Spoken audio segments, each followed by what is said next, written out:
Hello and welcome to Literally Unplayable. As promised, this will be an all-in-one video showcasing the classes, features, some gameplay and final review for the beta. We'll be able to play 5 different classes. Sadly, Emphasizer is unavailable for the beta, so let's start with Whisperer. An archer, ranger, hunter, marksman, no matter how you call it, you will be using bow and arrows, shooting different magical abilities at your enemies from range. It has very little mobility and you will find it hard to run away from monsters just to be able to attack from range. So unless you are in a group, this class will feel like a melee character with ranged abilities. Spells are flashy and powerful, but overall design of the class is lackluster, as you're standing still in melee range hoping that you will be able to survive.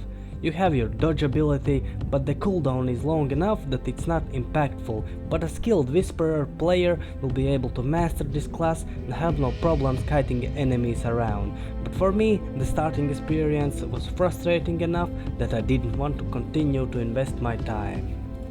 Blader, a berserker, warrior, knight, your typical melee class that is able to attack enemies all around him, but really lacks the ranged abilities. The class is very simple to play. You charge into a pack of enemies, use your strongest abilities first as they have long cooldowns, then you spam your one spell that hits all enemies around you. But don't get me wrong, Blader is not boring, it's just that you wouldn't expect anything more from a close combat class. It has all the tools you need, stunts, buffs, gap closers to make the experience as enjoyable as can be. Dark Lord, the heavy armor wearing tank with a shield, or you can switch to a two-hander and cause a lot of havoc in the field. This class will be always wanted in groups as it has the toolkit necessary to pull huge packs of monsters to it. It is not a slow moving rock, as you can switch around your abilities and actually enjoy this class as a damage dealer. But again, it was not for my taste, so I didn't invest any time into it as well. Players coming over from the old Mew online game will be disappointed though. The Dark Lord has no unique pet mechanic, as pets are available for all the classes, so it loses a lot of its flavor in Mew Legend. But it still is a solid class that you should at least give a try. And now for my favorite, the War Mage, also known as the Magic Gladiator. It's a hybrid class of warrior and mage. You have your typical caster abilities that hit enemies all around the screen, and you can also choose close combat abilities with unique mechanics. This is the most fun class for me, as I can switch my playstyle around all the time. I have different tools to survive combat, teleportation, magical shields, damage immunity, crowd control and even stealth. It is very easy to kite enemies around while doing decent DPS, because your spells usually deal damage over time. So while you're running around, the enemy's health bars keep dropping. But don't worry, you are not a glass cannon who's afraid of standing close to enemies.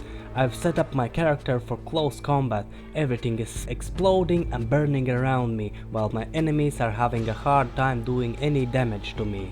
Now let's go over some features and gameplay. First of all, nothing is hidden. You get tutorial messages everywhere. The help system is actually, well, helpful. You can read up on everything this game has to offer. All the events, the dungeons, upgrade systems, everything. There wasn't a point in the game that I felt lost. The interface is very polished and there will not be a situation that makes you unsure what you are doing. Icons and text is flashy, so you will always know what's an upgrade and what to dismantle for crafting materials. Also, hints and tips on every corner, always guiding you through the game. Which leads us to the game itself. Is it fun? Oh yes, it indeed is. The world is very diverse, and even if you are doing the same generic quests, you are always welcomed by new models of monsters, environment and music.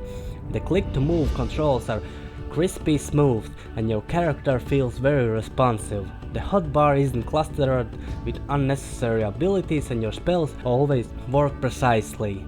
There's a learning curve that you have to overcome, but the game is slow enough that you will have enough time to get used to your abilities and know when to use what. The character progression is huge, absolutely massive. You have improvements on every step. Pets, enchants, item upgrades, gems, artifacts, even your spells gain experience and unlock customization. It's insane. But most of the upgrades are passive stat boosts. There are a lot, but they all go down in the same box. Combat power. All characters are ranked by the combat power. The more you have, the higher you move up in ranks. The more you have, the more powerful you are. But the game delivers the system so well that you are always looking forward for new upgrades to increase your power and will not get bored by it for the long time. Which leads us to the time. The game is a grind. You get very small drops of currency from different activities. The items will be less an upgrade and more will be just a random drop. So you will spend a lot of time in same dungeons while slowly progressing your character. Which slowly brings us to the review of this game. New Legends is a polished game, but the beta didn't give us any hints about the cash shop, which will definitely it will have. It has all the chances of being a successor to the new online, and it has all the chances of being destroyed by greedy owners. Overall, gameplay and leveling experience was an enjoyable ride, and I see myself returning to this game when it releases, just to see how it shapes out to be.